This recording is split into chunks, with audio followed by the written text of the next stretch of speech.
meus amores, tudo bem com vocês? Espero que sim. Vamos então dar início, né? Chegamos aqui à reta final, chegamos ao nosso livro, o ano 4, né? Do nosso quarto bimestre. Vamos então dar início ao estudo dessa maravilhosa apostila, tá bom? Então, quem já tem, pega o livro do ano 4 de vocês. Quem não tem, corre para adquirir, que vai ser de extrema importância em toda essa nossa trajetória do quarto bimestre, ok? Na nossa aula de literatura, vamos iniciar o nosso livro, então, pelo módulo 40, ok? O módulo 40 tem esse layout, né? E tem como título em cena o texto teatral. Vamos iniciar então a estudar, vamos começar a estudar a cena, as características de um texto teatral, as suas nuances, tá bom? Então, o módulo 4, vamos estudar em cena o texto teatral.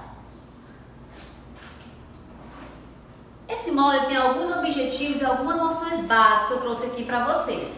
Esse módulo tem como objetivo ler, interpretar e comentar o texto teatral, praticar leitura oral e expressiva, tem como objetivo participar de leitura dramática de cena teatral, tem como objetivo conhecer as principais características de um texto teatral. Vamos estudar aqui todas as nuances e características e particularidades desse texto, né, desse gênero textual que é uma cena teatral. E sua diferença em relação ao gênero narrativo. Qual a diferença de um gênero narrativo e um texto teatral? Vamos elencar também aqui essas diferenças e tem como objetivo pôr em prática estratégias de leitura, ok? E algumas noções básicas devemos ter antes de iniciar aqui o estudo do texto teatral, né? Devemos saber que o texto teatral ele pertence ao gênero dramático. Então, esse tipo textual, chamado de texto teatral, ele pertence a um gênero, né? A um gênero que nós estudamos, que é o gênero dramático. Como que é esse texto teatral que pertence ao gênero dramático, pessoal? É escrito para representação no palco, por isso não se necessita da mediação de um narrador. Olha aí que informação importante, o texto teatral ele não tem narrador. Por quê? Porque a função dele é para que seja apresentado em cima de um palco. Alguém vai apresentá-lo, então aquela pessoa ali que está representando aquela cena, ele será o próprio narrador. Então, no texto teatral não temos a presença do narrador. É composto basicamente de falas de personagens, ou seja, o diálogo. Então, o texto teatral, ele não terá narrador e ele é composto pelas falas. A fala dos personagens, ou a fala dos autores ou atrizes, ok? E isso vai ter no diálogo. Bom, e geralmente possui rúbricas, que são as orientações para a encenação, atuação e movimentação dos atores, cenário, iluminação, sonoplastia, etc. Ou seja, nesse texto, que é o texto teatral, de novo, ele não terá narrador, ele é composto apenas por falas de personagens e ele vai ter também as rúbricas, pessoal. O que é a rúbrica, professora? As rúbricas, gente, são as diretrizes, né? São as orientações. Por exemplo, lá tem a fala, tem o nome do personagem, tem a fala e ali vai ter as rúbricas indicando como que ele deve usar a entonação da sua voz, como ele deve atuar, como ele deve se movimentar. Então, as rúbricas são as orientações, tá bom? Ele é dividido em atos, grandes divisões de ação, marcadas geralmente pelo abrimento e fechamento da cortina. E cenas são pequenas divisões caracterizadas pela entrada e saída de personagens. Então, o texto teatral ele é dividido em atos, que são divididos em grandes ações, aquele abre e fecha das cortinas, nós chamamos isso de ato, e de cenas, que são pequenas divisões que marcam então a entrada e saída do personagem. Então, olha só, o ato é o abrir e fechar as cortinas e cena é aqui esse revezamento, entrada e saída dos personagens. Observem aqui, bem tá estampado nessa figura, bem na introdução do módulo de vocês. Observem bem aqui a essa figura, tá bom? Observem as cores, a imagem, como que tá. Observe atentamente o quadro de Francis Marc. Que elementos visuais, ou seja, linhas, formas, volumes, luzes e cores mais chamaram a sua atenção? Vocês vão descrever esses elementos. As linhas, observe as linhas, essas cores, a disposição aqui dessa pintura, né? O que chamou mais a atenção de você? Foi a cor? Foi a linha? Foi o desenho? E na segunda temos assim: comente a cor inusitada do cavalo. O que essa cor sugere a você? Você já viu um cavalo dessa cor, assim meio azulado, né, com preto, cintilante, ele brilha, né, gente? Ele tem uma parte clara, meio arroxeado. Você já viu um cavalo dessa cor?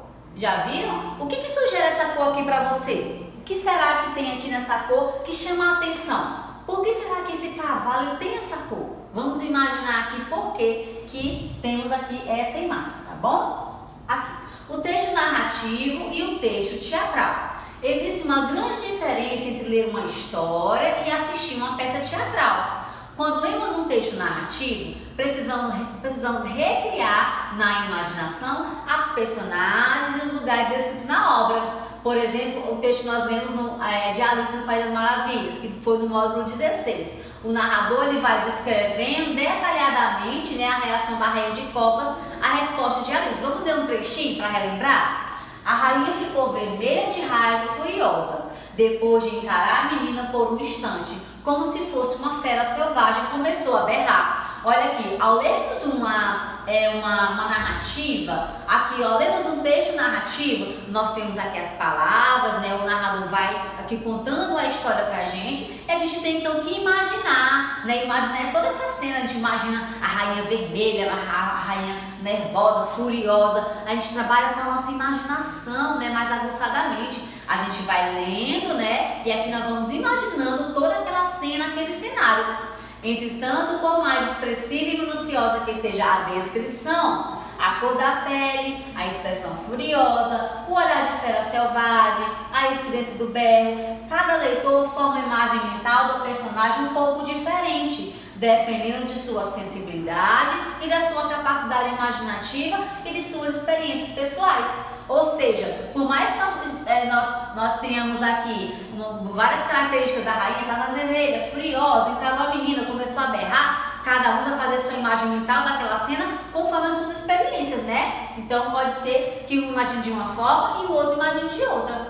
Já no texto teatral, pessoal, ele é escrito para servir à base de uma encenação, não para ser lido como se fosse um conto ou um romance. Ele é uma espécie de roteiro de um espetáculo. O espectador de teatro vê no palco as personagens representadas fisicamente por atores e o ambiente concretizado no cenário. É certo que essa representação concreta, ou seja, aqui nós não temos muito que imaginar aquela cena, porque estamos vendo exatamente uma cena. Tá aí a grande diferença de um texto narrativo, onde nós vamos fazendo a leitura e vamos imaginando, criando aquela imagem como que aquela cena estaria sendo retratada, e já no texto teatral nós vemos aqui realmente essa cena, tá bom? Olha só, texto narrativo, né, e o texto teatral. Texto narrativo, leitura. Aqui nós temos a mediação do narrador, né? Ele vai contando a história pra gente. Nós temos acontecimentos, personagens, coisas, lugares, reais ou imaginários. E nós temos o leitor, aqui do outro lado, que faz a leitura e faz as imagens mentais, vai imaginando como que aconteceu aquilo que ele está lendo. Já no texto teatral, nós temos a não representação, é um roteiro para encenação. E a encenação teatral, nós temos aqui a encenação no palco, não há mediação de narrador, não temos um narrador, tá bom? Nós temos o que? Atores, diálogo, cenário, iluminação. Os acontecimentos, personagens, coisas e lugares também teremos aqui na peça teatral. E aqui, de leitor, nós viramos espectador, porque nós apenas vamos ouvir e assistir. Nós temos apenas aqui a visão e a audição. E aqui nós temos a estrutura do texto teatral, tá bom? Como eu já havia falado, o texto teatral, ele se estrutura em atos e cenas. Os atos são as grandes divisões da ação do espetáculo e são marcados pelo aquele abrir e fechar de cortinas. Já as cenas são as pequenas divisões dos atos, caracterizadas pela mudança, né, de personagens, pela mudança de atores. Caracterizada pela entrada e saída dos personagens ou atores. Exemplo, cena 1, entra total, cena 2, o outro, e assim sucessivamente. E nós temos ainda dois tipos de texto de peça teatral, né? Nós temos as rúbricas, que eu já falei aqui nessa aula para vocês, que são as orientações de como que o ator tem que se movimentar, como que ele tem que falar, qual a melhor forma, se ele tem que gritar. E nós temos aqui as falas, que são os diálogos, né, dos personagens. Ok, pessoal? E aqui nós temos ainda que a montagem de uma peça envolve uma grande equipe, né? Além dos atores, do diretor, que são as funções mais importantes, nós temos outros profissionais que é necessário para que essa cena, que essa peça seja muito boa. Nós temos o cenógrafo, que é o que organiza o espaço em que as ações são representadas, ou seja, o cenário. Nós temos o sonoplasta, que é a pessoa que cria e dirige a produção dos elementos sonoros, seja a pessoa que vai acompanhar o som, os ruídos, as músicas. Nós temos o iluminador, que planeja a distribuição das luzes, como que vai ter, onde que vai ficar mais claro, qual luz vai ficar focada mais em qual ator. A gente tem o figurinista, que vai criar as roupas, né, dos atores, e o maquiador, que vai pintar, né, expressar toda aí a sua arte nos rostos, né, dos atores. Ok, pessoal? Então, por hoje, ficamos por aqui. Até a próxima aula. Acompanhe as redes sociais e a Agenda Edu. Até mais!